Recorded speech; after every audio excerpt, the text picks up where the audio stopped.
Hello, I'm Captain Vile. Welcome back to Getting Over It. I sure wish I would be able to.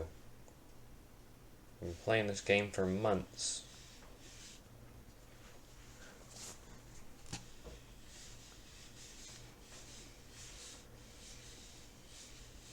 Oh ho ho.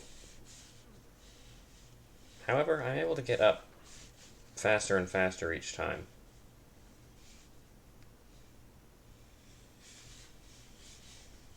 I fall down, but I get up almost as fast as I fall.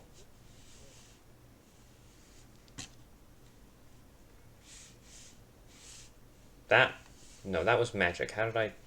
Okay.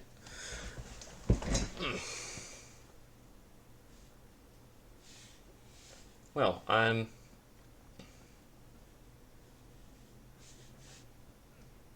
Oh, wow, cool. Oh well. In last episode of the Captain Final 1852 YouTube channel, not of this. Last one I just slapped myself like 5 times.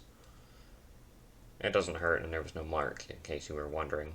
I'm sure absolutely none of you were, but in case one of you was, yeah, no, I'm fine. It's a slap in the face, not a crowbar to the ankle. And I won't be doing that challenge either. As completely ridiculous as that would be, no. I'm not gonna be like, whoa, hey guys, what's a new YouTube channel, YouTube challenge? Whoop, mouse slipped.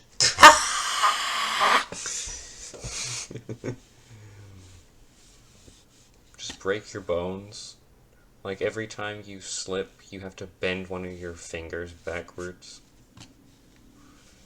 That would, that's a good motivator. Like on Nathan for You, how they would like send an image of him in a hot dog costume to his mother in order to lose 5 pounds in 1 week.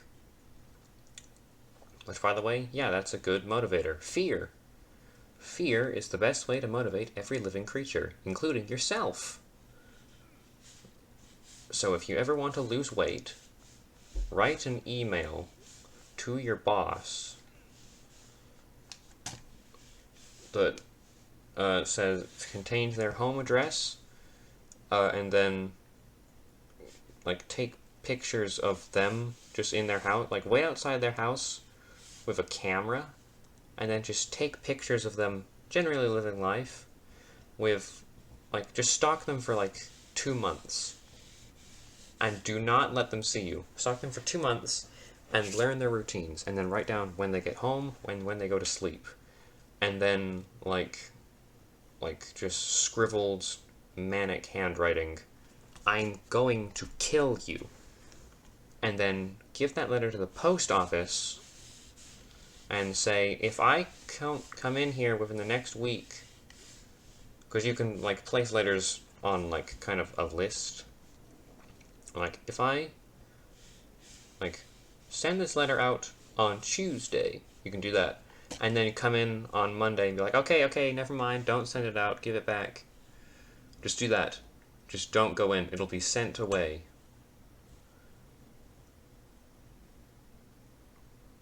And then you'll be arrested. But that's your punishment for not losing weight or writing a screenplay in time. That was dangerous.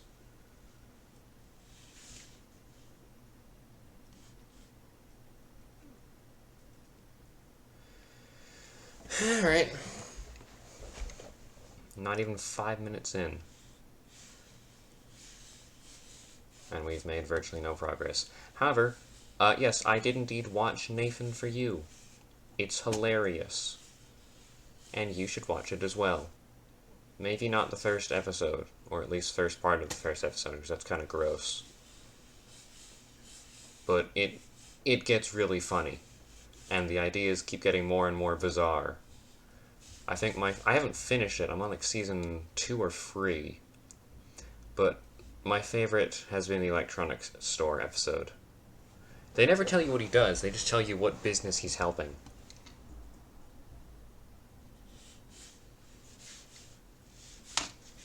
Oh dear. Oh. It's always 2. Sometimes it's free, if he gets like a shorter idea.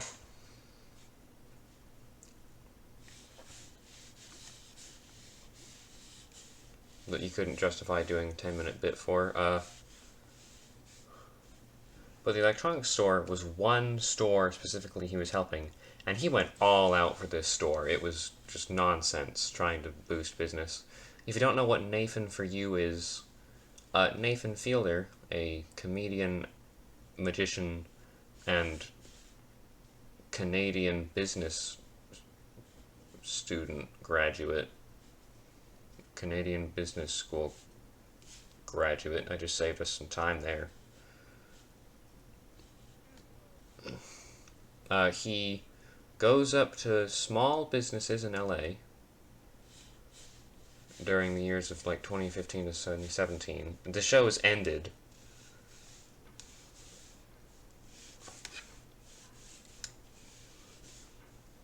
But basically, he would go up to like, I have no idea if there's an actual thing since I haven't finished the show, but if you run like a pet shop,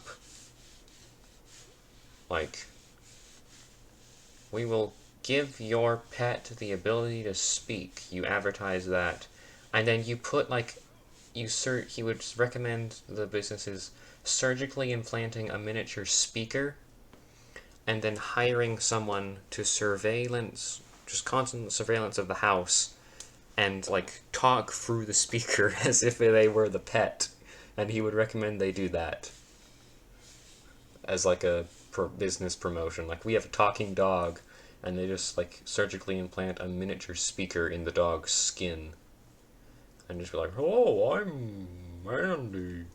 Whoop whoop, and yeah, that would be a genuine thing he would try to do, and then normally something goes wrong.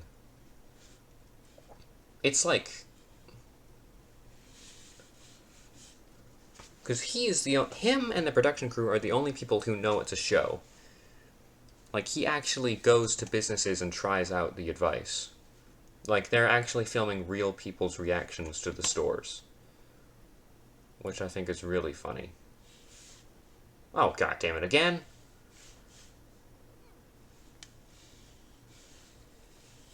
Oh well. He also has another show called The Rehearsal, which is similarly absurd. Nathan Fielder, as an actor, is kind of really robotic and weird. And there's kind of like a running joke in Nathan for You that good lord, is like incredibly lonely and is awkwardly asking the owners of the business he helps if they want to hang out later. In one episode, he hired a private investigator to look into someone who said they were going out of town. And then he asked the private investigator if they wanted to hang out. And then the private investigator said no, they were going out of town. And then he hired a private investigator for the private investigator.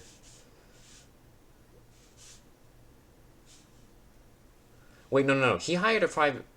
It was like a free loops. So there's like every season, he hired the first season, maybe for second episode. He started a friendship with Brian Wolf or something, who was a private investigator or like bounty hunter or whatever. And to see if you could hunt him down within 24 hours. And in order to get away with doing this, he hired 9 stunt doubles of himself, Nathan Fielder, to like do his general routine and fool the guy. And it didn't work. He gave up. Nathan Fielder. And every season, the private eye appears and Nathan like does something with him. But like in one of the, I think season 2 finale, he asked the detective... No, he asked a business he helped if they wanted to hang out. And then he went to the first private eye to look in... I'm explaining this horribly. He went to a business helped the business, afterwards said, do you want to hang out? The business owner said, no, I'm going out of town.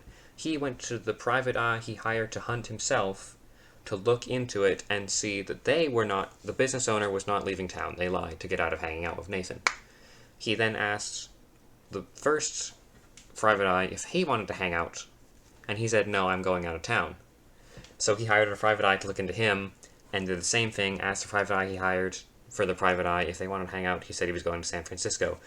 And then he hires a third private eye for that one. And it just keeps going like that. But I don't know. I'd say it's fun. Oh, god damn it. That hurt my throat a little bit.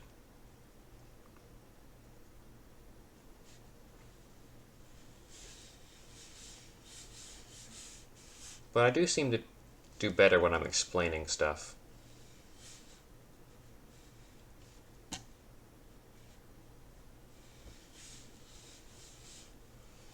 So another thing, I think I started talking about this and then stopped, but hey, I'm no longer uploading pre-recorded Minecraft videos.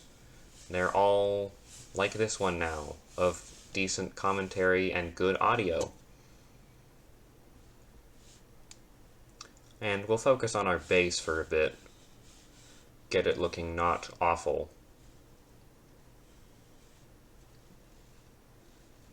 Get over. Get...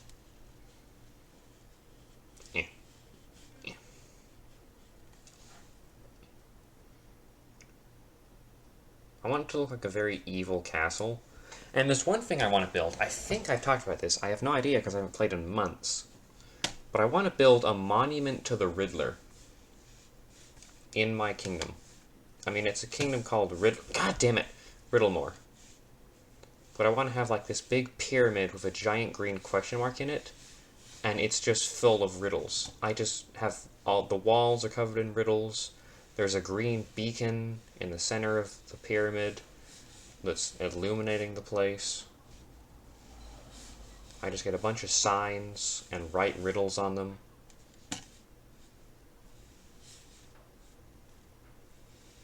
It's going to be in like the center of our kingdom. I have no idea how big I want our kingdom to be, by the way. But where I build that, if I ever expand the kingdom, I have to expand the kingdom around that. I don't want it to be in, like, the northernmost side of Riddlemore. Like, no, it has to be... It is the center.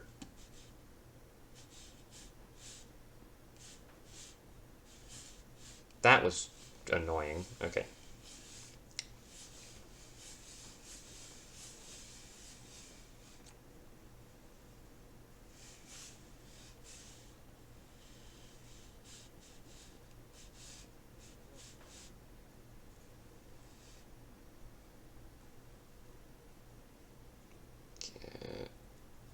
Up there. There we go.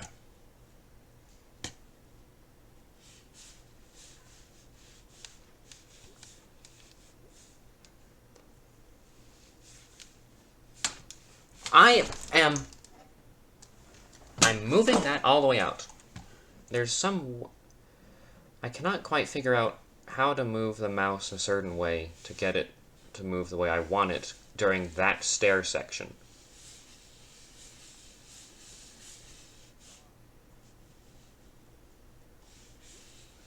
Whatever. Have you guys... This is a very strange question. Or, like, niche question. You guys watch any good musical theater recently? You guys have a particular preference for a musical production of musical theater? I like The Producers. I think it's hilarious and really good singing. And I think it's better than, what's it? Hamilton. I think Hamilton's overrated and kind of sucks. Or maybe it doesn't suck, but it does not deserve all that love.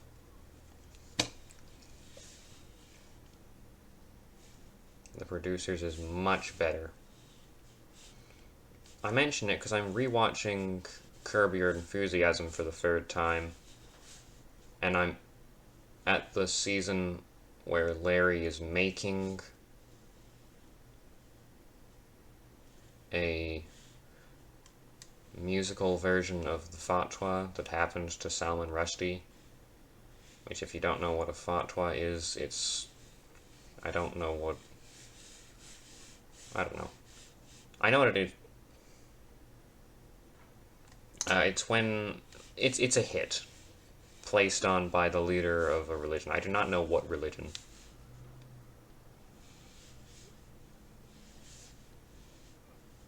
Alright?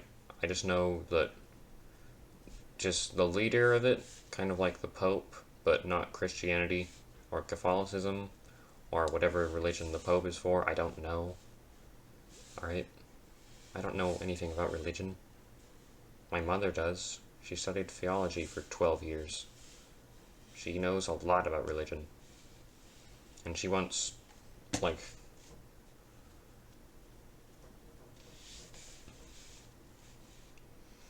and she once used that to win a flame war on the internet, and I think that's absolutely hilarious. So this woman was talking to her. My mother has a lot of, like, jewelry with eyes on it, because she says that that is like a symbol of protection.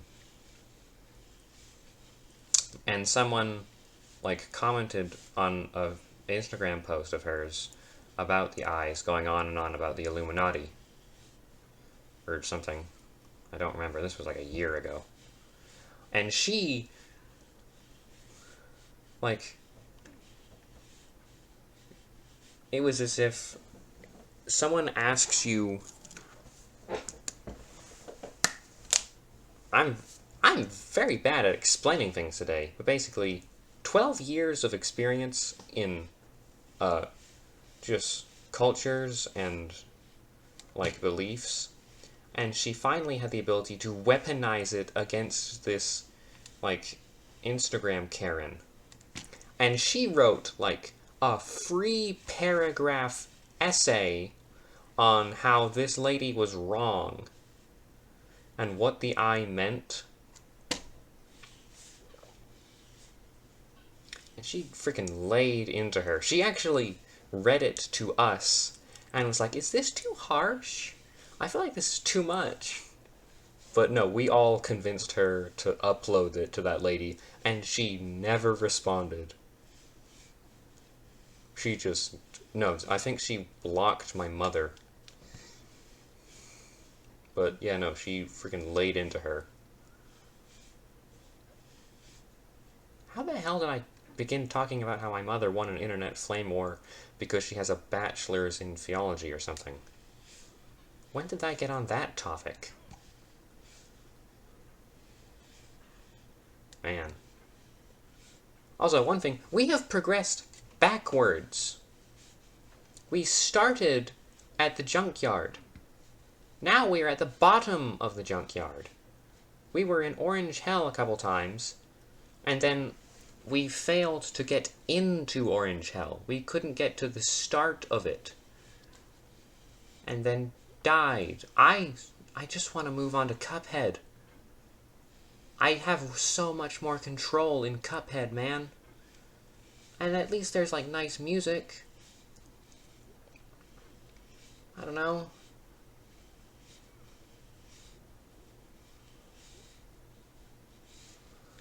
I swear, I had better get some new subscribers when I upload the finale to this series. I'm gonna have a freaking speech prepared. I'm gonna be freaking crying.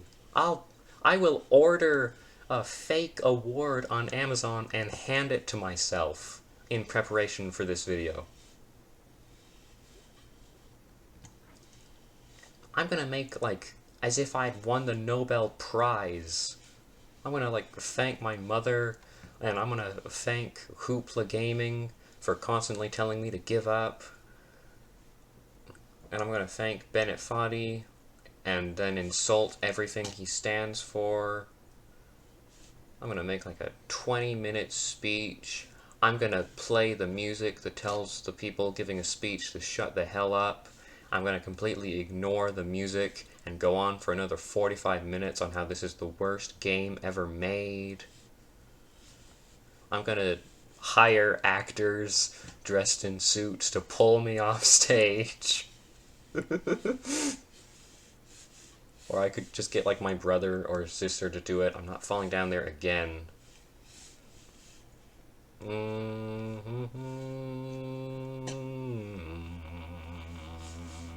Okay, we started over there, we finished over here. There has been progress made this episode. So, thank you for watching. Goodbye.